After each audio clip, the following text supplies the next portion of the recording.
ಅಭಿ ಸಾರಿ ಕೇಳಲು ಸಾಹಿತ್ಯಳ ರೂಮಿಗೆ ಬಂದಾಗ ಅವಳು ನಿದ್ದೆ ಹೋಗಿದ್ದಳು. ಅವಳಿಗೆ ಅವಳ ತಂಗಿಯಿಂದ ಆದ ಆಘಾತ ಸಾಕಾಗಲಿಲ್ಲವೆಂದು ನಾನು ಬೇರೆ ನೋವು ಮಾಡಿದೆ. ಪಾಪ, ಅವಳಿಗೆ ಅದೆಷ್ಟು ನೋವಾಗಿದೆಯೋ ಎಂದು ಯೋಚಿಸುವಾಗ ಬೇಸರವಾಯಿತು ಅವನಿಗೆ. ಮೆಲ್ಲನೆ ಅವಳ ಹತ್ತಿರ ಬಂದು ಕುಳಿತು, ಸಾರಿ ಸತ್ಯ, ಇನ್ಮುಂದೆ ನನ್ನಿಂದ ಇಂಥ ತಪ್ಪು ಆಗಲ್ಲ ಎಂದು ಹೇಳುವಷ್ಟರಲ್ಲಿ ಅವನ ಕಣ್ಣೀರ ಹನಿ ಅವಳ ಹಣೆ ತಾಕಿತು. ಎಚ್ಚರವಾಯಿತು ಅವಳಿಗೆ. ತಕ್ಷಣ ಎದ್ದು ನಿಂತ ಅಭಿ. ತನ್ನ ರೂಮಿನಲ್ಲಿ ಯಾರೋ ಇದ್ದಾರೆ ಎಂದೆನಿಸುತ್ತಿದ್ದಂತೆ ಮೆಲ್ಲನೆ ಕಣ್ಣು ಬಿಟ್ಟಳು ಸಾಹಿತ್ಯ. ಎದುರಿಗೆ ಅಭಿ ನಿಂತಿದ್ದ. ಅಯ್ಯೋ, ಕನಸಿರಬೇಕು ಎಂದು ತಿರುಗಿ ಮಲಗಿದಳು. ಸತ್ಯ ಕರೆದ ಅಭಿ. ತಟ್ಟನೆ ಕಣ್ಣು ಬಿಟ್ಟು, ಅಭಿ ಸರ್ ಕರೆದ್ರಾ ಎಂದು ಯೋಚಿಸಿ ಹಿಂದೆ ತಿರುಗಿ ನೋಡಿದಳು. ಅಲ್ಲಿ ಅಭಿ ನಿಂತಿದ್ದನ್ನು ನೋಡುತ್ತಿದ್ದಂತೆ ದಿಗ್ಗನೆ ಎದ್ದು ಕುಳಿತು ಅವನನ್ನು ಪ್ರಶ್ನಾರ್ಥಕವಾಗಿ ನೋಡಿದಳು. ಅವನು ಅವಳ ಹತ್ತಿರ ಬಂದು, ಐ ಆಮ್ ಸಾರಿ ಸತ್ಯ, ನಿಂಗೆ ನೋವು ಮಾಡೋ ಉದ್ದೇಶ ನಂಗಿರಲಿಲ್ಲ.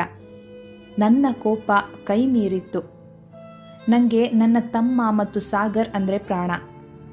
ಅವರಿಗೆ ಸ್ವಲ್ಪ ನೋವಾದರೂ ನನ್ನಿಂದ ಸಹಿಸ್ಕೊಳ್ಳೋಕ್ಕಾಗಲ್ಲ.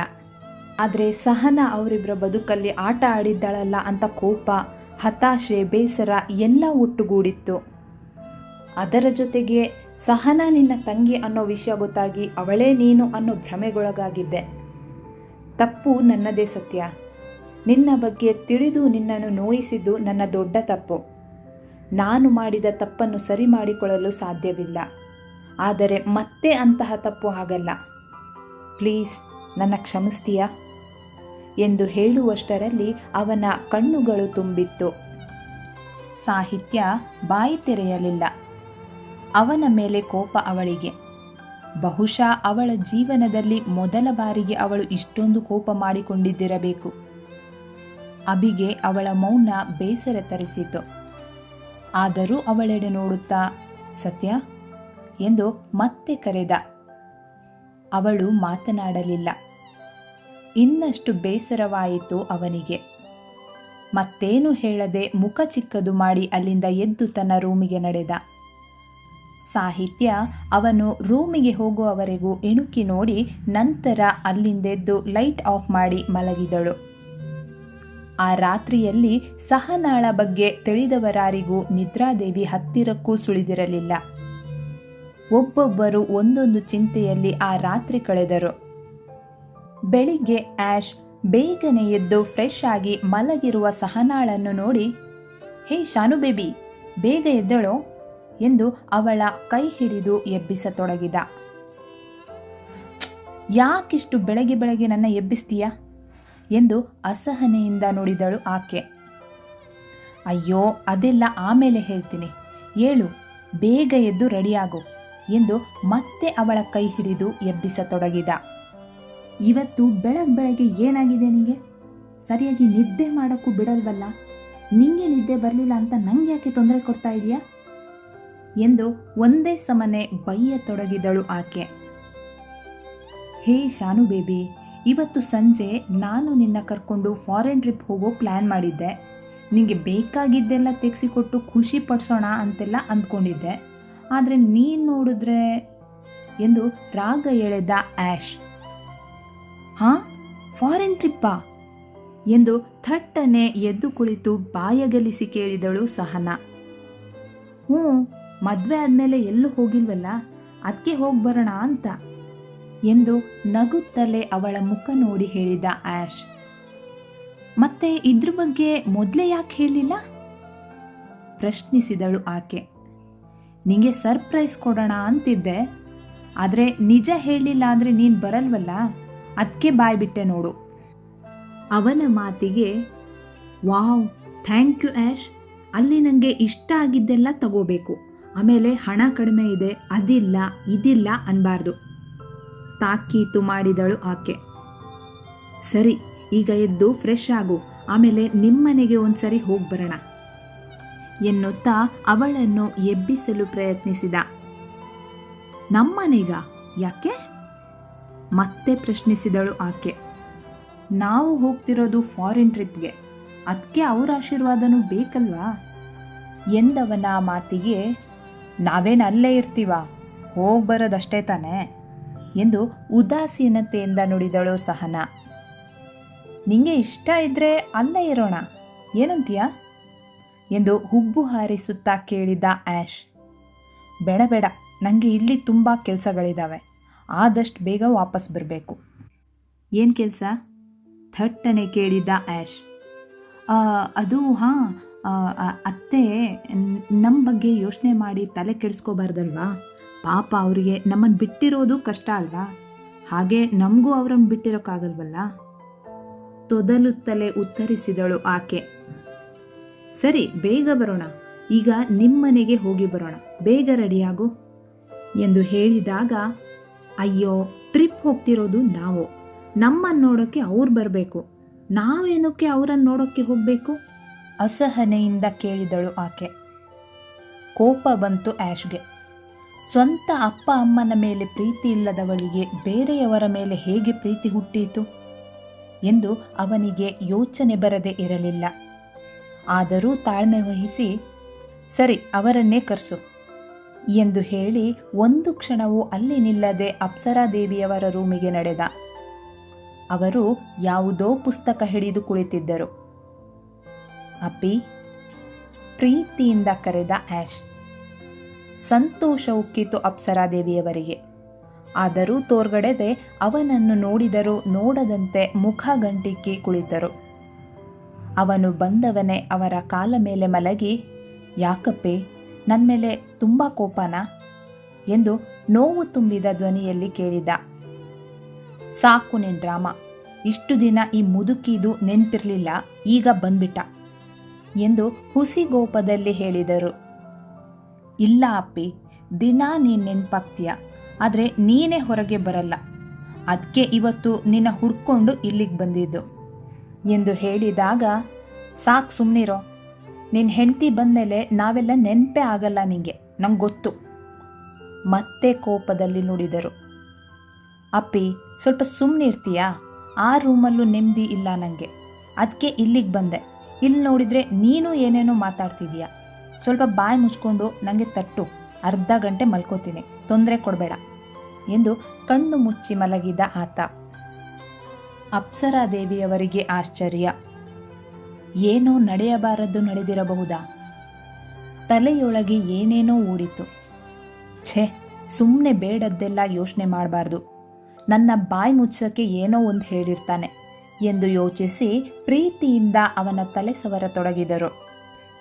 ಸಹನಾ ತನ್ನ ಅಮ್ಮನಿಗೆ ಕಾಲ್ ಮಾಡಿದಾಗ ಅತ್ತ ಕಡೆಯಿಂದ ಒಂದೇ ರಿಂಗಿಗೆ ಕಾಲ್ ರಿಸೀವ್ ಮಾಡಿದ ಶಕುಂತಲಾರವರು ಸಹನಾಳ ಮಾತಿಗಾಗಿ ಕಾಯುತ್ತಿದ್ದರು. ಮಮ್ಮಿ, ಇವತ್ತು ಸಂಜೆ ನಾನು ಮತ್ತೆ ಆ್ಯಶ್ ಫಾರಿನ್ ಟ್ರಿಪ್ ಹೋಗ್ತಿದ್ದೀವಿ ಎಂದು ಖುಷಿಯಿಂದ ಹೇಳಿದಳು ಆಕೆ. ಬಾಯಿ ಮಾತಿಗೂ ಹೇಗಿದ್ದೀಯಾ ಅಮ್ಮ, ನೀನು ತುಂಬ ನೆನಪಾಗ್ತಿದ್ದೀಯಾ ಎಂದು ಕೇಳಲಿಲ್ಲ. ಶಕುಂತಲಾರವರಿಗೆ ಮಗಳ ಬಾಯಿಂದ ಬಂದ ಮಾತುಗಳನ್ನು ಕೇಳಿ ಬಹಳ ಖುಷಿಯಾಯಿತು. ಹೌದೇನೆ ಸಾನಾ, ಅದೃಷ್ಟವಂತೆ ಕಣೆ ನೀನು, ಆ ಚಕ್ರವರ್ತಿ ಮನೆಯವಳು ಅಂದರೆ ಏನು ಸುಮ್ಮನೆನಾ? ನನ್ನ ಮಗಳು ಸುಖದ ಸುಪ್ಪತ್ತಿಗೆಯಲ್ಲೇ ಇರ್ತಾಳೆ ಅಂದ್ಕೊಂಡಿದ್ದೆ, ಹಾಗೇ ಇದೆಯಾ? ನಮಗಂತೂ ಫಾರಿನ್ ಗೀರಿನ್ ಸುತ್ತೋ ಯೋಗ ಇಲ್ಲ, ನಿಂಗಾದರೂ ಸಿಕ್ತಲ್ಲ, ತುಂಬ ಖುಷಿಯಾಗ್ತಿದೆ ಕಣೆ ನನಗೆ, ಇರು ಅಪ್ಪಂಗೆ ಹೇಳ್ತೀನಿ ಎಂದು ಖುಷಿಯಿಂದ ಹೇಳಿದಾಗ, ಹಲೋ ಮಮ್ಮಿ, ನಿನ್ನ ಗಂಡಂಗೆ ಆಮೇಲೆ ಹೇಳು, ಆ ಮನುಷ್ಯನಿಗೆ ನನ್ನ ಕಂಡ್ರೆ ಹೊಟ್ಟೆ ಉರಿ. ಇನ್ನೊಂದು ವಿಷಯ ಗೊತ್ತಾ, ಅವ್ರ ದೊಡ್ಡ ಮಗಳು ಇಲ್ಲೇ ಕೆಲಸ ಮಾಡ್ಕೊಂಡು ಬಿದ್ದಿದ್ದಾಳೆ. ಅಸಹನೆ ಇತ್ತು ಅವಳ ಧ್ವನಿಯಲ್ಲಿ. ಏನಂದೆ? ಸಾಹಿತ್ಯ ಅಲ್ಲಿದ್ದಾಳ? ಆಶ್ಚರ್ಯದಿಂದ ಕೇಳಿದರು ಶಕುಂತಲ. ಅಯ್ಯೋ ಮಮ್ಮಿ, ಮೆತ್ತಗೆ ಹೇಳು, ಅಪ್ಪ ಕೇಳಿಸ್ಕೊಂಡ್ರೆ ಕಷ್ಟ. ಅವಳಂದರೆ ಈ ಮನೆಯಲ್ಲಿ ಯಾರಿಗೂ ಆಗಲ್ಲ, ಆಮೇಲೆ ಇಲ್ಲಿ ಯಾರಿಗೂ ಅವಳು ನನಗೆ ಗೊತ್ತಿರೋಳು ಅಂತ ಗೊತ್ತಿಲ್ಲ ಎಂದು ಮೆಲ್ಲನೆ ಹೇಳಿದಳು. ಎಲ್ಲಿ ಹೋದ್ರೂ ಪೀಡೆ ಹಿಂದೆನೇ ಬರುತ್ತೆ, ಅವಳು ಅಲ್ಲಿ ನಿಂಗೆ ತೊಂದರೆ ಮಾಡದಿದ್ರೆ ಸಾಕು ಎಂದು ಕೋಪದಿಂದ ನೋಡಿದರು ಶಕುಂತಲ. ಅವಳು ತೊಂದರೆ ಮಾಡೋ ಮೊದಲೇ ಹೋಗ್ತಾಳೆ ಬಿಡು ಮಮ್ಮಿ. ಸರಿ, ನಾವಿವತ್ತು ಹೋಗ್ತಿದ್ದೀವಿ, ನೀವೇನು ಬರೋದು ಬೇಡ, ಇಲ್ಲಿ ಆ ಬಿಕಾರಿ ಇರೋವರೆಗೂ ನೀವು ಬರೋದೇನು ಬೇಡ ಆಮೇಲೆ ಅಪ್ಪಂಗೆ ಗೊತ್ತಾಗಿ ಅವಳು ಮತ್ತೆ ಆ ಮನೆ ಸೇರೋದು ಬೇಡ ಏನು ಎಂದವಳ ಮಾತಿಗೆ ನಿನ್ನ ನೋಡಬೇಕು ಅನಿಸ್ತಿದೆ ಕಣೆ ಎಂದು ಮುಖ ಸಪ್ಪಗೆ ಮಾಡಿ ಹೇಳಿದರು ಶಕುಂತಲಾ. ಮಮ್ಮಿ, ಈ ಡ್ರಾಮಾ ಎಲ್ಲ ಬೇಡ, ಬೇಗ ಬರ್ತೀವಿ, ಆಮೇಲೆ ಬಾ ಎಂದಾಗ, ಸರಿ ಸಾನಾ, ಆದರೆ ಹುಷಾರಾಗಿ ಹೋಗಿ ಬರಬೇಕು ಎಂದು ಕಾಳಜಿ ತೋರಿಸಿದರು. ನಾನೇನು ಚಿಕ್ಕ ಮಗುನಾ ಹುಷಾರು ಅನ್ನೋಕ್ಕೆ? ಸರಿ ಇಡು ಫೋನ್ ಎಂದು ಗದರಿ ಫೋನ್ ಕಟ್ ಮಾಡಿದಳು. ಶಕುಂತಲಾ ಅವರಿಗೆ ಮಗಳ ಮಾತು ಕೇಳಿ ತುಂಬಾ ಖುಷಿಯಾಗಿತ್ತು. ತಕ್ಷಣ ಗಂಡನ ಬಳಿ ಓಡಿದರು. ಸೀತಾರಾಮರು ಕುರ್ಚಿಯ ಮೇಲೆ ಕಣ್ಣು ಮುಚ್ಚಿ ಕುಳಿತಿದ್ದರು. ರೀ, ನಿಮ್ಗೊಂದು ವಿಷಯ ಗೊತ್ತಾ? ನಮ್ಮ ಮಗಳು ಫಾರಿನ್ ಟ್ರಿಪ್ ಹೋಗ್ತಿದ್ದಾಳಂತೆ ಎಂದು ಖುಷಿಯಿಂದ ಹೇಳಿದಾಗ ಮೆಲ್ಲಗೆ ಕಣ್ಣು ತೆರೆದ ಸೀತಾರಾಮರು, ಒಳ್ಳೆಯದಾಗಲಿ ಎಂದು ಹೇಳಿ ಅಲ್ಲಿಂದೆದ್ದು ರೆಡಿಯಾಗಿ ಆಫೀಸಿಗೆ ಹೊರಟರು. ಕೋಪ ಬಂದಿತ್ತು ಶಕುಂತಲಾ ಅವರಿಗೆ. ಇಷ್ಟು ಒಳ್ಳೆ ವಿಷಯ ಹೇಳಿದ್ರು ಒಂಚೂರು ಖುಷಿನೇ ಇಲ್ಲ. ಹೋಗಿ ಹೋಗಿ ಇವ್ರಿಗೆ ಹೇಳಿದ್ನಲ್ಲ, ನನಗೆ ಬುದ್ಧಿ ಇಲ್ಲ ಎನ್ನುತ್ತಾ ತನ್ನ ಮಗಳ ಅದೃಷ್ಟದ ಬಗ್ಗೆ ಪಕ್ಕದ ಮನೆಗೆ ತಿಳಿಸಲು ಹೊರಟರು. ಅರ್ಧ ಗಂಟೆಯೆಂದು ಬರೋಬ್ಬರಿ 1 ಗಂಟೆ ನಿದ್ದೆ ಹೊಡೆದಿದ್ದ ಅಭಿಲಾಷ್ ಅಪ್ಸರಾದೇವಿಯವರಿಗೆ ಕಾಲು ಜೋಮು ಹಿಡಿಯಲು ಶುರುವಾದಾಗ ನಿಧಾನವಾಗಿ ಕಾಲು ಚಾಚುತ್ತಿದ್ದಂತೆ ಎಚ್ಚರವಾಯಿತು ಆ್ಯಶ್ಗೆ. ಥಟ್ಟನೆ ಎದ್ದು ಕುಳಿತು, ಅರೆ ಅಪ್ಪಿ, ನನ್ನ ಎಬ್ಸೋದಲ್ವಾ? ಛೇ, ಬ್ರದರ್ ಆಫೀಸಿಗೆ ಏನಾದರೂ ಹೊರಟು ಹೋದ್ನಾ ಹೇಗೆ ಎಂದು ತಡಬಡಾಯಿಸಿ ಎದ್ದು ಅವನ ರೂಮಿಗೋಡಿದ. ಅಭಿಗೆ ಅಂದು ಆಫೀಸಿಗೆ ಹೋಗುವ ಮೂಡಿರಲಿಲ್ಲ. ಸುಮ್ಮನೆ ಕುಳಿತಿದ್ದ. ಆ್ಯಶ್ಗೆ ಹೋದ ಜೀವ ಬಂದ ಹಾಗಾಯಿತು. ಥ್ಯಾಂಕ್ ಗಾಡ್, ನೀನೆಲ್ಲಿ ಆಫೀಸಿಗೆ ಹೋಗ್ಬಿಟ್ಟೆ ಅಂದ್ಕೊಂಡೆ ಎನ್ನುತ್ತಾ ಒಳಗಡೆ ಬಂದ. ಆ್ಯಶ್ ನಾರ್ಮಲ್ ಆಗಿರುವುದನ್ನು ಕಂಡು ಆಶ್ಚರ್ಯವಾಯಿತು ಅಭಿಗೆ. ಆದರೂ ಏನು ಕೇಳದೆ, ಇಲ್ಲ, ಇವತ್ತು ಆಫೀಸಿಗೆ ರಜಾ ಹಾಕಿ ನಿನ್ನ ಜೊತೆ ಇರಬೇಕು ಅನಿಸ್ತಿದೆ ಎಂದ. ಬಿಡು, ಒಳ್ಳೆಯದೇ ಆಯಿತು. ಇವತ್ತು ನಾನು ಮತ್ತೆ ನನ್ನ ಮುದ್ದಿನ ಹೆಂಡತಿ ಹನಿಮೂನ್ಗೆ ಫಾರಿನ್ ಹೋಗ್ತಿದ್ದೀವಿ. ಆ್ಯಕ್ಚುಲಿ ಇವತ್ತು ಬೆಳಗ್ಗೆನೇ ಹೋಗೋಣ ಅಂತ ಪ್ಲ್ಯಾನ್ ಮಾಡಿದ್ದು, ಆದರೆ ನಿನ್ನ ಪರ್ಮಿಷನ್ ಜೊತೆಗೆ ಆಶೀರ್ವಾದ ತಗೊಂಡು ಹೋಗೋಣ ಅಂತ ಎಂದು ಕಣ್ಣು ಹೊಡೆದು ಹೇಳಿದ.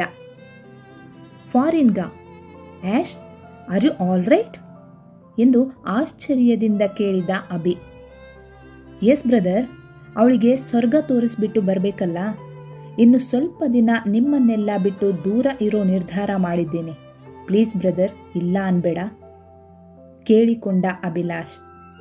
ಏನು ತಮಾಷೆ ಮಾಡ್ತಿದೀಯಾ? ಕೋಪ ಬಂದಿತ್ತು ಅಭಿಗೆ. ಬ್ರದರ್ ಪ್ಲೀಸ್, ನಾನೇನು ಮಾಡಿದ್ರೂ ಒಪ್ಕೋತೀನಿ ಅಂದಿದ್ಯಾ ಕೇಳಿಕೊಂಡ ಆ್ಯಶ್. ಹಾಗಂತ ಆ ಹೆಣ್ಣಿನ ಜೊತೆ ನೀನು ಒಬ್ಬನೇ? ನೋ, ನಾನು ಒಪ್ಪಲ್ಲ ಎಂದು ತಿರುಗಿ ಕುಳಿತ ಅಭಿ. ಬ್ರದರ್ ಪ್ಲೀಸ್ ಬ್ರದರ್, ನೀನು ಒಪ್ಪಲೇಬೇಕು ನಂಗೋಸ್ಕರ ಕಾಡಿಬೇಡಿದ ಅಭಿಲಾಷ್. ಕೊನೆಗೆ ಅಭಿ ಏನೋ ಒಂದು ಯೋಚಿಸಿ, ಸರಿ, ಎಲ್ಲಿಗೆ ಹೋಗೋ ನಿರ್ಧಾರ ನಿಂದು ಎಂದು ಗಂಭೀರವಾಗಿ ಕೇಳಿದ. ಗೊತ್ತಿಲ್ಲ ಮೆಲ್ಲನೆ ಉಸಿರಿದ ಅಭಿಲಾಷ್. ನೀನು ಹೇಳಿದ್ದನ್ನ ನಾನು ಕೇಳಬೇಕು ಅಂದರೆ ನನ್ನ ಕಂಡೀಷನ್ಗೆ ನೀನು ಒಪ್ಪಬೇಕು ಆ್ಯಶ್. ಅಭಿಯ ಮಾತಿಗೆ ಆ್ಯಶ್ ಪ್ರಶ್ನಾರ್ಥಕವಾಗಿ ಅವನನ್ನು ನೋಡಿದ. ಅಭಿ ಎದ್ದು ಬಾಗಿಲು ಸರಿಯಾಗಿ ಹಾಕಿ ಆ್ಯಶ್ಗೆ 15 ನಿಮಿಷಗಳ ಕಾಲ ಏನೋ ಬೋಧನೆ ಮಾಡಿದ ನಂತರ, ಇವೆಲ್ಲ ನಿಂಗೆ ಓಕೆ ಅಂತಾದರೆ ನೀನು ಹನಿಮೂನ್ಗೆ ಹೋಗಬಹುದು ಎಂದು ಸಣ್ಣದಾಗಿ ಕಿರುನಗೆ ಬೀರಿದ. ಥ್ಯಾಂಕ್ಸ್ ಬ್ರದರ್ ಎಂದು ಅಭಿಯ ಕಂಡೀಷನ್ಗೆ ನಿರಾಳನಾದ ಅಭಿಲಾಷ್. ಮತ್ತೆ ಸಾಹಿತ್ಯ ಅವರು ಹೇಗಿದ್ದಾರೆ? ನಿನ್ನೆ ಪಾಪ ಅವರು ತುಂಬ ಬೇಜಾರು ಮಾಡ್ಕೊಂಡಿದ್ರು. ಏನೇ ಹೇಳು ಬ್ರದರ್, ನಿನ್ನ ಕೋಪ ಸ್ವಲ್ಪ ಕಂಟ್ರೋಲ್ ಮಾಡ್ಕೊ. ನಿಂಗೆ ಕೋಪ ಬಂದರೆ ನಿನ್ನ ನೋಡೋಕ್ಕೆ ನನಗೆ ಭಯ ಆಗುತ್ತೆ ಆ್ಯಶ್ ಹೇಳಿದಾಗ, ಅವಳಿಗೆ ಕೋಪ ಬಂದಿರಬೇಕು ಆ್ಯಶ್. ನಾನು ಹಾಗೆ ಮಾಡಬಾರ್ದಿತ್ತು. ಏನು ಮಾಡೋದು? ಕೋಪಕ್ಕೆ ಬುದ್ಧಿ ಕೊಟ್ಟು ಅವಳಿಗೆ ನೋವು ಮಾಡಿ ಆಗಿದೆ. ಇನ್ನು ಸರಿ ಮಾಡೋಕ್ಕಾಗುತ್ತಾ ಹೇಳು ಎಂದು ಹೇಳಿದಾಗ, ಸಾರಿ ಕೇಳಿದರೆ ಕರ್ಗೋಗಿರೋರಲ್ವಾ ಎಂದ ಅಭಿಲಾಷ್ನ ಮಾತಿಗೆ, ಕೇಳಾಯಿತು, ಆದರೂ ಮಾತಿಲ್ಲ. ಬಿಡು, ಅದು ಆಮೇಲೆ ನೋಡೋಣ. ಇವತ್ತು ಹರ್ಷ ಬರ್ತಿದ್ದಾನೆ, ಅವನನ್ನು ಕರ್ಕೊಂಡು ಬರೋಕ್ಕೆ ಏರ್ಪೋರ್ಟ್ ಹೋಗಬೇಕು. ನೀನು ಬಾ ಸ್ವಲ್ಪ ಹೊರಗಡೆ ಹೋದರೆ ಮೈಂಡ್ ಫ್ರೆಶ್ ಆಗುತ್ತೆ ಎನ್ನುತ್ತಾ ಎದ್ದು ನಿಂತ ಅಭಿ. ವಾ, ಹರ್ಷ ಬರ್ತಿದ್ದಾನಾ? ಅವನೇನು ಬರ್ತೀನಿ ಅಂತ ಹೇಳಲೇ ಇಲ್ಲ? ಆಶ್ಚರ್ಯದಿಂದ ಕೇಳಿದ ಅಭಿಲಾಷ್. ಎಲ್ರಿಗೂ ಸರ್ಪ್ರೈಸ್ ಕೊಡ್ತೀನಿ, ಯಾರಿಗೂ ಹೇಳಬೇಡ ಅಂದ, ಅದಕ್ಕೆ ಹೇಳಲಿಲ್ಲ ಎಂದ ಅಭಿಯ ಮಾತಿಗೆ ಬರಲಿ ಬರಲಿ, ಅವನನ್ನೂ ನೋಡ್ಕೊಂಡು ಹೋದ್ರಾಯ್ತು.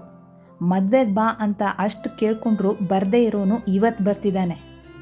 ಹುಸಿಗೋಪ ತೋರಿದ ಅಭಿಲಾಷ್. ಸರಿ ಬಾ ಹೋಗೋಣ ಎಂದಾಗ ಇಬ್ಬರು ಎದ್ದು ರೆಡಿಯಾಗಿ ಹೊರಟರು. ಹರ್ಷ ಅಪ್ಸರಾದೇವಿಯವರ ಚಿಕ್ಕ ಮಗನ ಮಗ. ಚಿಕ್ಕ ವಯಸ್ಸಿನಲ್ಲೇ ಕಾರು ಆಕ್ಸಿಡೆಂಟ್ ಆಗಿ ತಂದೆ ತಾಯಿಯನ್ನು ಕಳೆದುಕೊಂಡ ಮೇಲೆ ಚಕ್ರವರ್ತಿ ಮನೆಯಲ್ಲೇ ಬೆಳೆದ ಹುಡುಗ. ಎಲ್ಲರಿಗೂ ಅವನೆಂದರೆ ಅಚ್ಚುಮೆಚ್ಚು. ಆ ಮನೆಯಲ್ಲಿ ಎಲ್ಲರೂ ಅವನನ್ನು ಮಗನಂತೆ ಕಾಣುತ್ತಿದ್ದರು.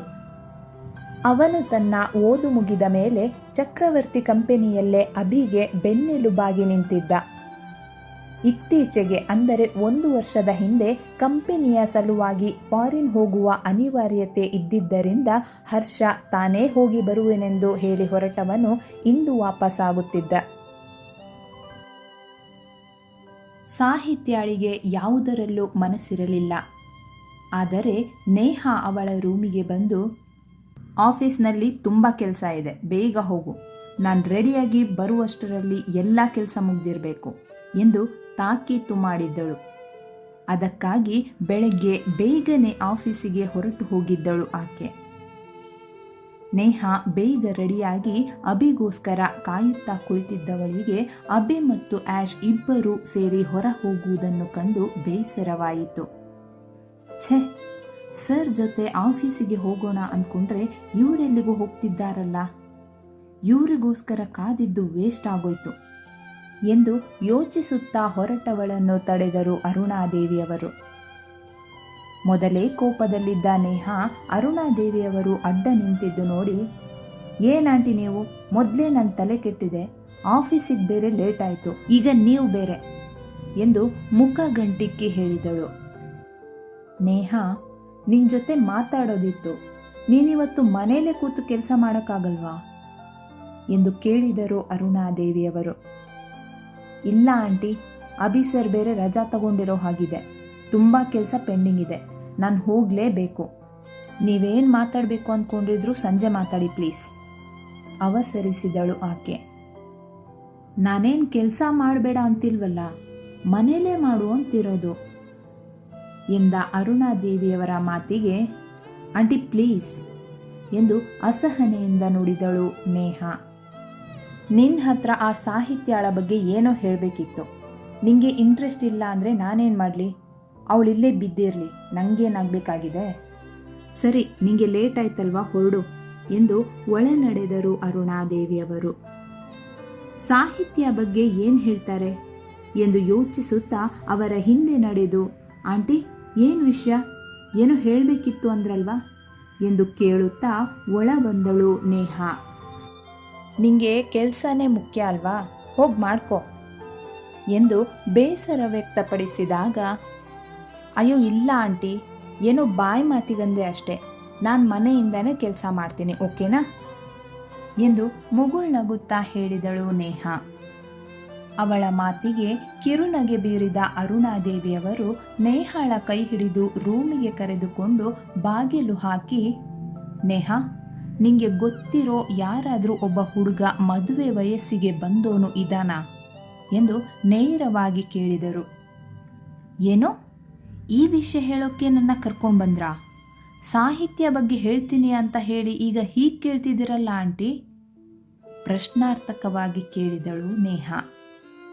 ನೇಹ, ಸ್ವಲ್ಪ ತಾಳ್ಮೆ ಇರಲಿ, ಈ ಸಲ ನಾನು ಹಾಕಿರೋ ಪ್ಲಾನ್ ಏನು ಗೊತ್ತಾ?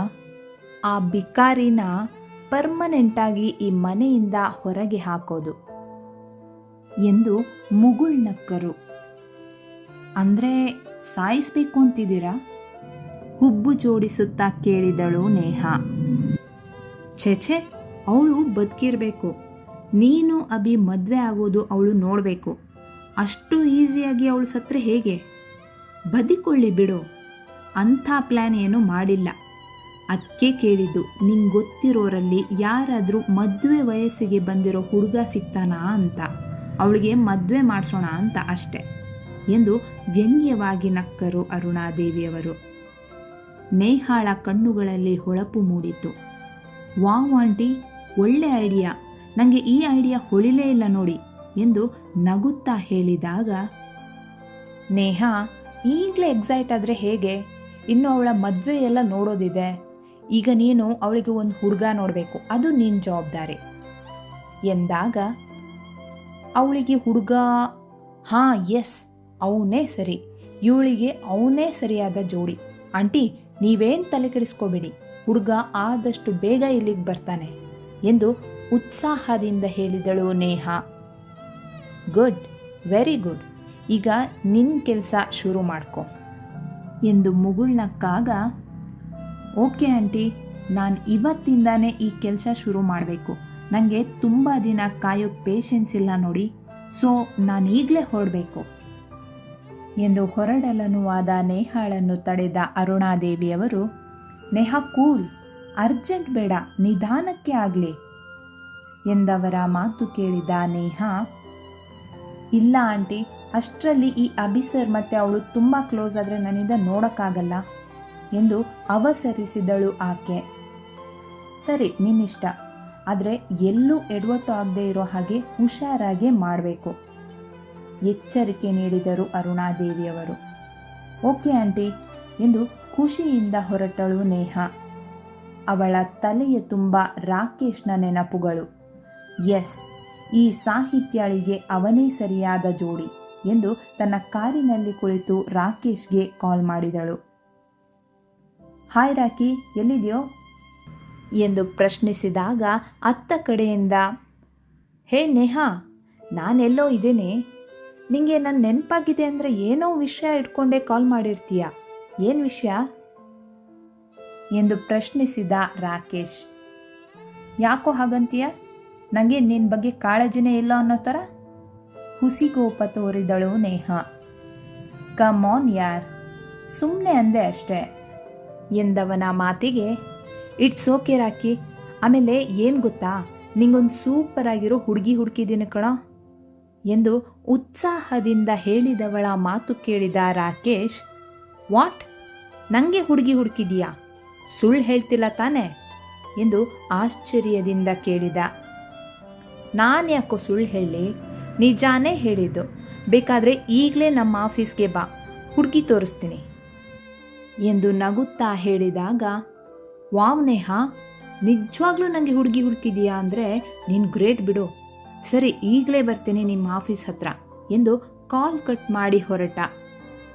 ನೇಹಾ ಕುಳಿತಲ್ಲೇ ಮುಗುಳ್ನಗುತ್ತಾ, ನಾನೇ ನಿನ್ನ ಹತ್ರ ಬರಬೇಕು ಅಂದ್ಕೊಂಡಿದ್ದೆ, ನೀನೇ ನಾನಿದ್ದಲ್ಲಿಗೆ ಬರ್ತಿದ್ಯಾ ಅಂದರೆ ನನ್ನ ಕೆಲಸ ನಾನು ಅಂದ್ಕೊಂಡಿದ್ದಕ್ಕಿಂತ ಬೇಗ ನಡೆಯುತ್ತೆ ಅನಿಸುತ್ತೆ ಎಂದು ಯೋಚಿಸುತ್ತಾ ಕಾರನ್ನು ಆಫೀಸಿನ ಕಡೆ ತಿರುಗಿಸಿದಳು. ಸಾಹಿತ್ಯ ಆಫೀಸಿನಲ್ಲಿ ಕುಳಿತರೂ ಸಹನಾಳದ್ದೇ ಯೋಚನೆಯಾಗಿತ್ತು. ನನ್ನ ತಂಗಿ ಅಷ್ಟೊಂದು ಕ್ರೂರಿಯಾಗೋಕೆ ಹೇಗೆ ಸಾಧ್ಯ? ನಿಜವಾಗಿಯೂ ಸಾಗರ್ ಹೇಳಿದ್ದು ನಿಜಾನಾ? ಅಥವಾ ಅಲ್ಲಿ ಬೇರೇನಾದರೂ ನಡೆದಿರಬಹುದಾ? ಛೇ, ಸಾಗರ್ ಯಾಕೆ ಸುಳ್ಳು ಹೇಳ್ತಾರೆ? ಖಂಡಿತ ಅವರು ಸುಳ್ಳು ಹೇಳಲು ಸಾಧ್ಯವಿಲ್ಲ ಎಂದು ಯೋಚಿಸುತ್ತಾ ಕುಳಿತಿದ್ದಳು. ಸ್ವಲ್ಪ ಹೊತ್ತಿನ ಬಳಿಕ ನೇಹಾಳ ಕಾರು ಒಳಬರುವುದನ್ನು ಕಿಟಕಿಯಿಂದ ಗಮನಿಸಿದ ಸಾಹಿತ್ಯ, ಅಯ್ಯೋ ನನ್ನ ಬುದ್ಧಿಗಿಷ್ಟು, ಮೇಡಮ್ ಮೊದಲೇ ಹೇಳಿದರು ಅವರು ಆಫೀಸಿಗೆ ಬರೋದ್ರೊಳಗೆ ರಿಪೋರ್ಟ್ ರೆಡಿ ಇರಬೇಕು ಅಂತ, ಆದರೆ ಈಗ ನೋಡಿದರೆ ಅಷ್ಟೇ ನನ್ನ ಕತೆ ಎಂದು ಭಯದಿಂದ ಅರ್ಧ ಮುಗಿದಿದ್ದ ಕೆಲಸವನ್ನು ಬೇಗನೆ ಮಾಡತೊಡಗಿದಳು. ನೇಹಾ ಆಫೀಸಿನೊಳಗೆ ಬಂದವಳೆ ನೇರವಾಗಿ ತನ್ನ ಕ್ಯಾಬಿನ್ ಸೇರಿದಳು. ಅವಳು ಒಳ ಹೋದ 5 ನಿಮಿಷದಲ್ಲೇ ರಾಕೇಶ್ ಬಂದ. ಅಪರಿಚಿತರಿಗೆ ಒಳಬಿಡದ ಸೆಕ್ಯೂರಿಟಿ ಬಗ್ಗೆ ಮೊದಲೇ ತಿಳಿದಿದ್ದರಿಂದ ನೇಹಾ ಸೆಕ್ಯೂರಿಟಿಯ ಬಳಿ ರಾಕೇಶ್ ಬಗ್ಗೆ ಹೇಳಿ ಬಂದ ತಕ್ಷಣ ಒಳಬಿಡಲು ಆಜ್ಞಾಪಿಸಿ ಬಂದಿದ್ದಳು. ನೇಹಾಳ ಕ್ಯಾಬಿನ್ ಸೇರಿದ ರಾಕೇಶ್ಗೆ ಹುಡುಗಿಯನ್ನು ನೋಡುವ ಕಾತರ. ಹಾಯ್ ನೇಹಾ, ಎಲ್ಲಿ ಹುಡುಗಿ ಎಂದು ಗಾಜಿನ ಬಾಗಿಲಿನಾಚೆ ಬೆಳಗ್ಗಿನ ಟೀ ಬ್ರೇಕ್ಗೆ ಎದ್ದು ಹೋಗುತ್ತಿದ್ದ ಹುಡುಗಿಯರ ಗುಂಪಿನತ್ತ ದೃಷ್ಟಿ ನೆಟ್ಟಿದ್ದ. ರಾಕಿ, ಸ್ವಲ್ಪ ತಾಳ್ಮೆ ಇರಲಿ ಎಂದು ನಗುತ್ತಾ ಹೇಳಿದಾಗ, ನೀನು ತಾಳ್ಮೆ ಅಂದ್ಕೊಂಡು ಕೂತಿದ್ರೆ ಎಲ್ಲರೂ ಟೀ ಬ್ರೇಕ್ಗೆ ಹೋಗ್ಬಿಡ್ತಾರಷ್ಟೆ. ಮುಖ ಚಿಕ್ಕದು ಮಾಡಿ ಹೇಳಿದ ರಾಕೇಶ್. ಅವಳು ಟೀ ಬ್ರೇಕ್ ಎಲ್ಲ ತಗೊಳ್ಳಲ್ಲ, ಇರು ಒಂದು ನಿಮಿಷ ಎಂದು ಆಫೀಸ್ ಬಾಯ್ ಬಳಿ ಸಾಹಿತ್ಯಾಳನ್ನು ಬರುವಂತೆ ಹೇಳಿ ಕಳುಹಿಸಿದಳು. ಆಫೀಸ್ ಬಾಯ್ ಸಾಹಿತ್ಯಾಳ ಬಳಿ ಬಂದು ಹೇಳಿದ ತಕ್ಷಣ ನಡುಕ ಶುರುವಾಗಿತ್ತು ಅವಳಿಗೆ. ರಿಪೋರ್ಟ್ ಇನ್ನೂ ಬಾಕಿ ಇದೆ, ಈಗ ಖಂಡಿತ ನೇಹಾ ಮೇಡಮ್ ಬೈತಾರೆ ಎಂದು ಯೋಚಿಸುತ್ತಲೇ ಮೆಲ್ಲನೆ ನೇಹಾಳ ಕ್ಯಾಬಿನ್ಗೆ ಕಾಲಿಟ್ಟಳು. ಮೇ ಐ ಕಮಿಂಗ್ ಮೇಡಮ್ ಎಂದು ಕೇಳಿದಾಗ, ಎಸ್ ಸಾಹಿತ್ಯ, ಕಮ್ ಎಂದು ನಗುತ್ತಲೇ ಒಳ ಕರೆದಳು ನೇಹಾ. ಆಶ್ಚರ್ಯವಾಯಿತು ಸಾಹಿತ್ಯಾಳಿಗೆ. ಸಾಹಿತ್ಯ, ಈಗ ಮಾಡ್ತಿರೋ ರಿಪೋರ್ಟ್ ಕಂಪ್ಲೀಟ್ ಆಯ್ತಾ ಎಂದು ಮೃದುವಾಗಿಯೇ ಕೇಳಿದಳು. ಅದು ಇನ್ನೂ ಸ್ವಲ್ಪ ಪೆಂಡಿಂಗ್ ಇದೆ ಎಂದು ಭಯದಲ್ಲಿಯೇ ಉತ್ತರಿಸಿದಳು ಆಕೆ. ಇಟ್ಸ್ ಓಕೆ, ನೋ ಪ್ರಾಬ್ಲಮ್, ಅದನ್ನು ಮುಗಿಸಿದ ಮೇಲೆ ಇನ್ನೊಂದು ರಿಪೋರ್ಟ್ ರೆಡಿ ಮಾಡಿ ಕೊಡು, ಓಕೆ ತಗೋ ಎಂದು ನಗುತ್ತಲೇ ಹೊಸ ಫೈಲ್ ಒಂದನ್ನು ಅವಳ ಕೈಗಿಟ್ಟಳು. ಇನ್ನಷ್ಟು ಆಶ್ಚರ್ಯ ಸಾಹಿತ್ಯಾಳಿಗೆ. ಸರಿ ಎಂದು ತಲೆ ಅಲ್ಲಾಡಿಸಿ ಫೈಲ್ ಪಡೆದು ಹೊರನಡೆದಳು. ನೇಹಾ ಮೇಡಮ್ ಏನು ಬೈದೇ ಇಲ್ಲ. ಛೆ, ನಾನೇ ಅವ್ರ ಬಗ್ಗೆ ಏನೇನೋ ಅಂದ್ಕೊಂಡಿದ್ದು ಎಂದು ಯೋಚಿಸುತ್ತಾ ನೆಮ್ಮದಿಯ ನಿಟ್ಟುಸಿರು ಬಿಟ್ಟು ತನ್ನ ಟೇಬಲ್ ಬಳಿ ಬಂದು ಕೆಲಸ ಮುಂದುವರೆಸಿದಳು. ಸಾಹಿತ್ಯ ನೇಹಾಳ ಕ್ಯಾಬಿನ್ಗೆ ಬರುವಾಗಿನಿಂದ ಅವಳು ಹೋಗುವವರೆಗೂ ಕಣ್ಣ ರೆಪ್ಪೆ ಸಹ ಮುಚ್ಚದೆ ಅವಳನ್ನೇ ನೋಡುತ್ತಿದ್ದ ರಾಕೇಶ್ನನ್ನು ಚಿಟಿಕೆ ಹೊಡೆದು ವಾಸ್ತವಕ್ಕೆ ಮರಳಿಸಿದಳು ನೇಹಾ. ಹೇ ರಾಕಿ, ಎಲ್ಲಿ ಕಳೆದೋಗಿದ್ದೆ ಎಂದು ಹುಬ್ಬು ಹಾರಿಸುತ್ತಾ ಕೇಳಿದಾಗ, ಎಲ್ಲೂ ಇಲ್ಲ ನೇಹಾ, ನಾನು ಆ ಹುಡುಗಿಗೆ ಫುಲ್ ಫಿದಾಗ್ಬಿಟ್ಟಿದ್ದೆ. ಇಷ್ಟು ದಿನ ನನ್ನ ಕಣ್ಣಿಗೂ ಕಾಣಿಸ್ಲಿಲ್ವಲ್ಲ ಅಂತ ಯೋಚನೆ ಮಾಡ್ತಿದ್ದೆ. ಥ್ಯಾಂಕ್ಸ್ ಕಣೆ, ಇಷ್ಟು ಚೆನ್ನಾಗಿರೋ ಹುಡುಗಿನ ಹುಡುಕಿದ್ಯಾ ಅಂದರೆ ನಿಜವಾಗ್ಲೂ ನಿಂಗೆ ಏನು ಕೊಟ್ಟರು ಕಮ್ಮಿನೇ. ಇರು ಒಂದು ನಿಮಿಷ, ಅವಳ ಹತ್ರ ಮಾತಾಡಿ ಬರ್ತೀನಿ ಎಂದು ಎದ್ದವನನ್ನು ತಡೆದ ನೇಹಾ. ರಾಕಿ, ಯಾಕಿಷ್ಟು ಅರ್ಜೆಂಟ್ ಮಾಡ್ತೀಯಾ? ನಾನಿನ್ನೂ ಅವಳ ಹತ್ರ ನೀನು ಯಾರು ಅಂತ ಹೇಳಿಲ್ಲ. ನೋಡು, ನಿಂಗೆ ಹುಡುಗಿ ಓಕೆ ಆಗಿದ್ದಾಳೆ ಅಂದರೆ ಮುಂದೇನು ಮಾಡಬೇಕು ಅಂತ ಹೇಳ್ತೀನಿ, ಹಾಗೆ ಮಾಡು, ಸರಿನಾ ಎಂದು ಕೇಳಿದಾಗ, ಆ ಹುಡುಗಿನ ಮದುವೆ ಆಗಬೇಕು ಅಂದರೆ ನೀನು ಏನು ಹೇಳಿದ್ರೂ ಮಾಡ್ತೀನಿ ಎಂದು ಉತ್ಸಾಹದಿಂದ ಹೇಳಿದ ರಾಕೇಶ್. ಗುಡ್, ಸದ್ಯಕ್ಕೆ ಮುಂದೆ ಏನು ಮಾಡಬೇಕು ಅಂತ ನಿನ್ನ ಖುದ್ದಾಗಿ ಭೇಟಿಯಾದಾಗ ಹೇಳ್ತೀನಿ, ಇಲ್ಲಿ ಬೇಡ ಎಂದವಳ ಮಾತಿಗೆ, ಓಕೆ, ಅವಳಿಗೋಸ್ಕರ ನಿನ್ನ ಎಲ್ಲ ಕಂಡೀಷನ್ಗೂ ನಾನು ರೆಡಿ ಎಂದು ಹುಬ್ಬು ಹಾರಿಸುತ್ತಾ ಹೇಳಿದಾಗ, ಸರಿ, ಈಗ ನನಗೆ ತುಂಬ ಕೆಲಸ ಪೆಂಡಿಂಗ್ ಇದೆ, ಇವತ್ತಿಗಿಷ್ಟು ಸಾಕು ಎನ್ನುತ್ತಾ ಮಾತು ಮುಗಿಸಿದಳು ನೇಹಾ. ಸರಿ, ನೀನು ಕೆಲಸ ಮಾಡು, ಆದರೆ ನನ್ನ ವಿಷಯ ಮರಿಬೇಡ, ಓಕೆ, ಬರ್ಲಾ, ಬಾಯ್ ಎಂದು ಖುಷಿಯಿಂದ ಕುಣಿಯುತ್ತಾ ಹೊರನಡೆದ ರಾಕೇಶ್. ಅನಿತಾ ಬೆಳಗ್ಗಿನ ಎಲ್ಲ ಕೆಲಸ ಮುಗಿಸಿ ಸಾಗರ್ ರೂಮಿಗೆ ಬಂದಳು. ಅವನಿನ್ನೂ ಮಲಗೇ ಇದ್ದ. ಬೆಳಗ್ಗೆ ತಿಂಡಿ ಆದಮೇಲೆ 2 ಮಾತ್ರೆ ಕೊಡಬೇಕು, ಇವನು ನೋಡಿದರೆ ಇನ್ನೂ ಎದ್ದಿಲ್ಲ. ಇಷ್ಟು ದಿನ ಆ ಹಾಸ್ಪಿಟಲ್ನಲ್ಲಿ ಮಲಗಿದ್ದು ಸಾಲಿಲ್ವ ಇವನಿಗೆ ಎಂದು ಗೊಣಗುತ್ತಲೇ ಸಾಗರ್ ಸಾಗರ್ ಎಂದು ಮುಸುಕೆಳೆದು ಅವನ ಭುಜ ಹಿಡಿದು ಅಲುಗಾಡಿಸುತ್ತಾ ಕರೆದಳು. ಒಂದು ಕಣ್ಣು ಬಿಟ್ಟು ಅನಿತಾಳನ್ನು ನೋಡಿದ ಸಾಗರ್, ನೋಡಿ ಮೇಡಮ್, ನೀವೇನಿದ್ರು ನನಗೆ ಮೆಡಿಸಿನ್ ಕೊಡೋಕ್ಕೆ ಅಷ್ಟೇ ಅಪಾಯಿಂಟ್ ಆಗಿದ್ದು, ಈ ರೀತಿ ಸುಖ ನಿದ್ದೆಯಲ್ಲಿರೋರನ್ನ ಎಪ್ಸೋಕಲ್ಲ ಎಂದು ಮತ್ತೆ ಮುಸುಕೆಳೆದು ಮಲಗಿದ. ಥೋ ಇವನಜ್ಜಿ, ಅಪಾಯಿಂಟ್ ಅಂತೆ ಅಪಾಯಿಂಟ್, ಮಾಡ್ತೀನಿ ಇರು ಎಂದು ಒಳಗೋಗಿ ಒಂದು ಲೋಟದಲ್ಲಿ ನೀರು ತಂದು ಮೆಲ್ಲನೆ ಅವನ ಮುಖದಷ್ಟು ಮುಸುಕು ತೆಗೆದು ಅವನ ಮುಖಕ್ಕೆ ನೀರು ಚುಮುಕಿಸಿದಳು. ಥಟ್ಟನೆ ಎದ್ದು ಕುಳಿತ ಸಾಗರ್ ಮುಖದ ತುಂಬ ಇದ್ದ ನೀರನ್ನು ಒರೆಸುತ್ತಾ ಅನಿತಾಳನ್ನು ದುರುಗುಟ್ಟಿ ನೋಡಿ, ಏನ್ರಿ ನೀವು ಮುಖದ ಮೇಲೆಲ್ಲ ನೀರು ಹಾಕ್ಕೊಂಡು ಒಬ್ಬ ಪೇಷಂಟ್ಗೆ ಹೀಗ ನೋಡ್ಕೊಳ್ಳೋದು ಎಂದು ಕೋಪದಿಂದ ನುಡಿದಾಗ, ಇನ್ನೇನಪ್ಪ ಮಾಡಲಿ, ಬೆಳಗ್ಗೆ ತಿಂಡಿ ತಿಂದು 2 ಮಾತ್ರೆ ತಗೋಬೇಕು, ನಿಂಗಂತೂ ಜ್ಞಾನ ಇಲ್ಲ, ಅಟ್ಲೀಸ್ಟ್ ನಂಗಾದರೂ ಸ್ವಲ್ಪ ಇರಬೇಕಲ್ವಾ, ಅದಕ್ಕೆ ಎಪ್ಸಿದ್ದು ಎಂದು ಹೇಳಿದವಳ ಮಾತಿಗೆ, ಅಯ್ಯೋ ಅಭಿ, ಅದೆಲ್ಲಿಂದ ಕರ್ಕೊಂಡು ಬಂದ್ಯೋ ಈ ಕಾಡು ಪ್ರಾಣಿನ, ನನ್ನ ಕರ್ಮ ಎಂದು ಹಣೆ ಚಚ್ಚಿಕೊಂಡ ಸಾಗರ್.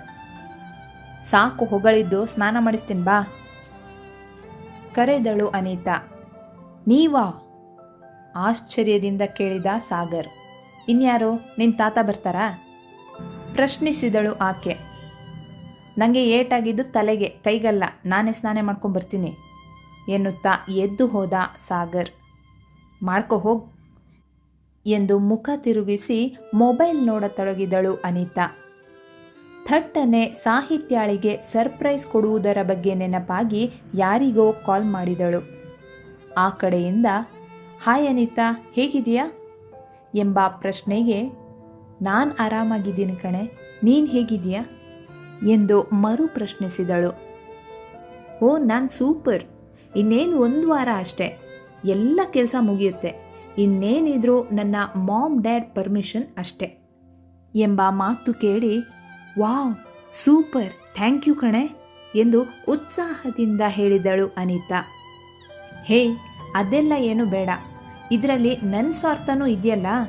ಓಕೆ ಬಾಯ್, ಆಫೀಸ್ನಲ್ಲಿದ್ದೀನಿ, ಮತ್ತೆ ಯಾವಾಗಾದರೂ ಮಾತಾಡೋಣ ಎಂದಾಗ ಸರಿ ಕಣೆ ಬಾಯ್ ಎಂದು ಕಾಲ್ ಕಟ್ ಮಾಡಿದಳು ಅನಿತಾ. ಕನಕಮ್ಮ ತನ್ನ ಎಲ್ಲ ಕೆಲಸ ಮುಗಿಸಿ ರೂಮಿಗೆ ಹೋದಾಗ ಚೆನ್ನಿ ಅಲ್ಲಿರದಿದ್ದುದನ್ನು ಕಂಡು ಹುಡುಕುತ್ತಾ ಹೊರಬಂದರು. ಅಲ್ಲೂ ಕಾಣದಿದ್ದಾಗ ಭಯ ಶುರುವಾಯಿತು ಅವರಿಗೆ. ಇಡೀ ಮನೆ ಹುಡುಕಿದರೂ ಚೆನ್ನಿಯ ಸುಳಿವಿಲ್ಲ. ನಡುಕ ಹತ್ತಿತು. ಹೊರಗೇನಾದರೂ ಹೋಗಿರಬಹುದಾ ಎಂದು ಯೋಚಿಸಿ ಮನೆಯಿಂದ ಹೊರಬಂದು ಚೆನ್ನಿ ಎಂದು ಜೋರಾಗಿ ಕರೆದರು. ಅವಳ ಕಡೆಯಿಂದ ಯಾವ ಉತ್ತರವೂ ಬರಲಿಲ್ಲ. ಅಯ್ಯೋ ಶಿವನೇ, ಮೊದಲೇ ಹೋದ ಕಡೆ ಎಡವಟ್ಟು ಮಾಡಿಕೊಳ್ಳುತ್ತೆ, ಈಗ ಅದೆಲ್ಲಿ ಅಂತ ಹುಡುಕ್ಲಿ ಇವಳನ್ನು ಎಂದು ಭಯದಲ್ಲೇ ಕೂಗುತ್ತಾ ಮನೆಯ ಸುತ್ತ ಓಡಾಡಿದರು. ಇಲ್ಲ, ಅವಳ ಸುಳಿವಿಲ್ಲ.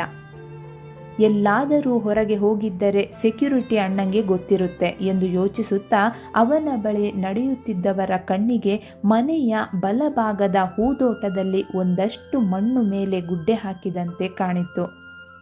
ಆಶ್ಚರ್ಯದಿಂದ ಅತ್ತ ಸಾಗಿದವರಿಗೆ ಚೆನ್ನಿಯ ತಲೆ ಕಾಣಿಸಿತು. ಇನ್ನಷ್ಟು ಹತ್ತಿರ ಹೋಗಿ ನೋಡಿದವರಿಗೆ ಕೋಪ ಬಂದಿತು. ಚೆನ್ನಿ ಎಂದು ದೊಡ್ಡ ಕಣ್ಣು ಬಿಟ್ಟು ಜೋರಾಗಿ ಕರೆದಾಗ ಕನಕಮ್ಮನ ಧ್ವನಿಗೆ ಗುಂಡಿಯೊಳಗಿದ್ದ ಚೆನ್ನಿ ತಲೆ ಎತ್ತಿ ಮೇಲೆ ನೋಡಿದಳು. ವಾ ಅಮ್ಮಿ, ನೀನು ಬಂದಿದ್ದು ಒಳ್ಳೇದಾಯ್ತು ನೋಡು, ಸದ್ಯ ಇಷ್ಟಾಗಲ್ಲ ಸಾಕು, ಹೋಗಿ ಪಕ್ಕದ ಮನೆಯಾಗ ಒಂದು ಗುಲಾಬಿ ಗಿಡ ಅದ, ಹೋಗಿ ಕಿತ್ಕೋಬಾ ಆರ್ಡರ್ ಮಾಡಿದಳು ಆಕೆ. ಗುಲಾಬಿ ಗಿಡನಾ, ಯಾಕೆ ಪ್ರಶ್ನಿಸಿದರು ಕನಕಮ್ಮ. ಅಯ್ಯೋ, ನಿಂಗವೆಲ್ಲ ಗೊತ್ತಾಗಕ್ಕಿಲ್ಲ, ಮೊದಲು ಹೋಗಿ ತಗೋಬಾ ಹೇಳ್ತೀನಿ. ಅವಳ ಮಾತಿಗೆ ಅದಿರಲಿ, ಮೊದಲು ಇದೇನು ಊರಾಗೆಲ್ಲ ಗುಂಡಿ ತೋಡಿದೆಯಲ್ಲ, ಯಾಕೆ ಅದನ್ನ ಹೇಳು ಅಸಹನೆಯಿಂದ ನೋಡಿದರು ಕನಕಮ್ಮ. ಇರು ಬಂದೆ ಎಂದು ಗುಂಡಿಯಿಂದ ಮೇಲೆ ಬಂದು ಬಾಯಲ್ಲಿ ಕೂತ್ಕೋ ಹೇಳ್ತೀನಿ ಎಂದು ಕೆಳಗೆ ಕುಳಿತು ಕಾಲನ್ನು ಗುಂಡಿಯೊಳಗೆ ಇಳಿಬಿಟ್ಟು ಹೇಳಿದಳು ಚೆನ್ನಿ. ನನಗೆ ಕೆಲಸ ಇದೆ, ಇಲ್ಲೆಲ್ಲ ಕೂತ್ಕೊಂಡು ಮಾತಾಡೋಕ್ಕೆ ಆಗಲ್ಲ ಮತ್ತೆ ಅಸಹನೆಯಿಂದ ಹೇಳಿದರು ಕನಕಮ್ಮ. ಹಾಗಾದರೆ ನಿನ್ನ ಕೆಲಸ ನೀನು ಮಾಡ್ಕೋ, ಇಲ್ಲಿಗೆ ಯಾಕೆ ಬಂದು, ನನಗೂ ಕೆಲಸ ಅದ ಎಂದು ಅದೇ ದಾಟಿಯಲ್ಲಿ ಹೇಳಿ ಗುಂಡಿಯೊಳಗೆ ಹಾರಿದಳು. ಕನಕಮ್ಮ ಹಣೆ ಚಚ್ಚಿಕೊಳ್ಳುತ್ತಾ ಅಲ್ಲೇ ಕುಳಿತು ಸರಿ ಹೇಳು ಎಂದು ಅವಳ ಮುಖ ನೋಡುತ್ತಾ ಕುಳಿತರು. ಹಾಗ್ ಬಾ ದಾರಿಯಾಗ ಎಂದು ವಿಜಯದ ನಗೆಯೊಂದಿಗೆ ಮತ್ತೆ ಮೇಲೆ ಬಂದು ಕುಳಿತು, ಅಮ್ಮಿ ನಿಂಗೊಂದು ವಿಷಯ ಗೊತ್ತಾ, ಪಕ್ಕದ ಮನೆ ರಾಮು ಅವನಲ್ಲ, ಮೊನ್ನೆ ಅವನ ಗೆಳತಿಗ ಗುಲಾಬಿ ಹೂವು ಕೊಡೋಕೆ ಹೊಂಟಿದ್ದ. ನಾನು ಕೇಳಿದೆ, ಗೆಳತಿಗ ಗುಲಾಬಿ ಹೂವು ಯಾಕೆ ಕೊಡ್ತೀ ಅಂತ. ಅದಕ್ಕೆ ಅವನಂದ, ಗೆಳತಿಗ ಗುಲಾಬಿ ಹೂವು ಕೊಟ್ಟರೆ ಆಕಿ ಅವನನ್ನೇ ಮದುವೆ ಆಗ್ತಾಳಂತ. ನೋಡ್, ಅವ್ರ ಮನೆ ಮುಂದೆ ಅದೆಷ್ಟು ಗುಲಾಬಿ ಹೂವು ಬಿಟ್ಟಾವ. ಅದಕ್ಕೆ ಇಲ್ಲಿ ಗುಂಡಿ ತೋಡಿ ಗುಲಾಬಿ ಗಿಡ ಹಾಕಿ ಅದರಲ್ಲಿ ಬಂದಿದ್ದ ಹೂನ ನಮ್ಮ ಅಣ್ಣಂಗೆ ಕೊಟ್ಟು ಅವನು ನಮ್ಮ ಅಕ್ಕಂಗೆ ಕೊಡಲಿ ಅಂತ ಕಣ್ಣಗಲಿಸಿ ಹೇಳಿದಳು ಚೆನ್ನಿ. ಕನಕಮ್ಮನಿಗೆ ಅರ್ಥವಾಗಲಿಲ್ಲ. ಯಾವಣ್ಣ ಯಾವಕ್ಕ ಎಂದು ಪ್ರಶ್ನಾರ್ಥಕವಾಗಿ ಕೇಳಿದರು. ಅಯ್ಯೋ, ನಮ್ಮ ದೊಡ್ಡಣ್ಣ ಅವರಲ್ಲ, ನಮ್ಮ ಅಕ್ಕಂಗೆ ಚೆನ್ನಾಗಿ ನೋಡ್ಕೋತಾರ, ಅದಕ್ಕೆ. ಅವಳ ಮಾತಿಗೆ ಹುಬ್ಬು ಜೋಡಿಸುತ್ತಾ ಕನಕಮ್ಮ, ಅಂದರೆ ಅಭಿ ಸಾಹೇಬ್ರು ಸಾಹಿತ್ಯಗೆ ಹೂ ಕೊಡಬೇಕಾ ಎಂದು ಕೇಳಿದರು.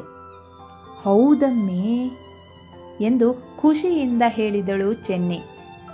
ಹೇ ಚೆನ್ನಿ, ನನ್ನ ಮುಂದೆ ಹೀಗೆ ಹೇಳಿದೆ ಅಂತ ಒಳಗೋಗಿ ಯಾರಿಗೂ ಹೇಳಬೇಡ. ಆಮೇಲೆ ನೀನಾಡಿದ ಮಾತು ಏನಾದರೂ ಅರುಣಮ್ಮ ಕಿವಿಗೆ ಬಿದ್ದರೆ ಸತ್ತೇ ಹೋಗ್ತೀವಿ ನೋಡು ಎಂದು ಮೆಲ್ಲನೆ ಉಸುರಿದರು ಕನಕಮ್ಮ.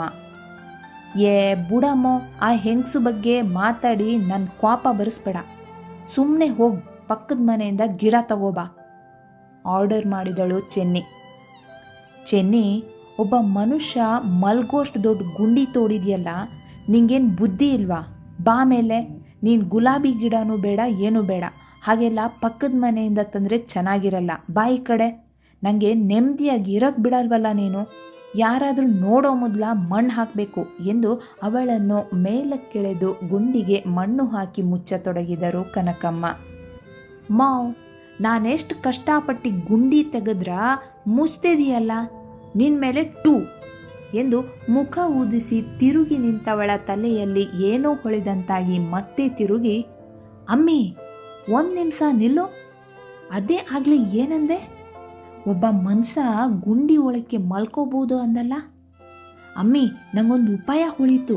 ಅದೇ ನಮ್ಮನೆಯಲ್ಲಿ ಒಂದು ಬಿಳಿ ಕಾಗೆ ಐತಲ್ಲ, ಅದನ್ನ ಈ ಗುಂಡಿ ಒಳಕ್ಕೆ ಹಾಕಿ ಮುಚ್ಚಿಬಿಡವಾ? ಹೇಗೂ ಅದರಿಂದ ಏನು ಉಪಯೋಗ ಇಲ್ವಲ್ಲ ಎಂದು ಕಣ್ಣಗಲಿಸಿ ಕೇಳಿದ ಚೆನ್ನಿಯ ಮಾತಿಗೆ, ಬಿಳಿ ಕಾಗೆನಾ? ಅದೆಲ್ಲಿಂದ ಬಂತೆ? ನಾನು ನೋಡೇ ಇಲ್ಲ ಮತ್ತೆ ಎಂದು ಹುಬ್ಬು ಜೋಡಿಸಿ ಕೇಳಿದರು ಕನಕಮ್ಮ. ಏ ಅಮ್ಮಿ, ಅದೇ ಹರಕು ಬಟ್ಟೆ ಹಾಕ್ಕೊಂಡು ಓಡಾಡುತ್ತಲ್ಲ, ನಾನು ಆಕಿಗೆ ಬಟ್ಟೆ ಕೊಟ್ರ ಬಿಸಾಕಿ ಕಾವ್ ಕಾವ್ ಅಂತ ಹೋಯ್ತು ನೋಡು, ಆಕಿಗೆ ಹೇಳಿದ್ದು ಎಂದು ಉದಾಸೀನತೆಯಿಂದ ಹೇಳಿದವಳ ಮಾತು ಕೇಳಿದ ಕನಕಮ್ಮ, ನೇಹ ಅಮ್ಮವರ ಬಗ್ಗೆ ಹಾಗೆಲ್ಲ ಅಂದರೆ ನಾಲಿಗೆ ಸೀಳ್ಬಿಡ್ತೀನಿ ನೋಡು. ಏನೋ ಹೇಳ್ತಿದ್ದಾಳೆ ಅಂದರೆ ಇಂಥದ್ದೇ ನಿನ್ನ ಬಾಯಲ್ಲಿರೋದು. ಅದ್ಯಾಕೆ ನನ್ನ ಪ್ರಾಣ ತಿನ್ನೋಕೆ ಬಂದೇ ಇಲ್ಲಿಗೆ? ಹೋಗು, ಮೊದಲು ಹೋಗಿ ಇಲ್ಲಿಂದ.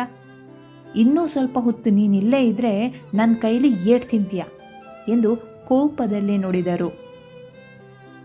ನಾನೇನು ಹೇಳಿದ್ರೂ ನಿಂಗಾಗಲ್ಲ, ನಿನ್ನ ಹತ್ರ 2 ಎಂದು ಅಳುಮುಖ ಹೊತ್ತು ಮುಖ ತಿರುಗಿಸಿ ಮನೆಯತ್ತ ನಡೆದಳು ಚೆನ್ನಿ.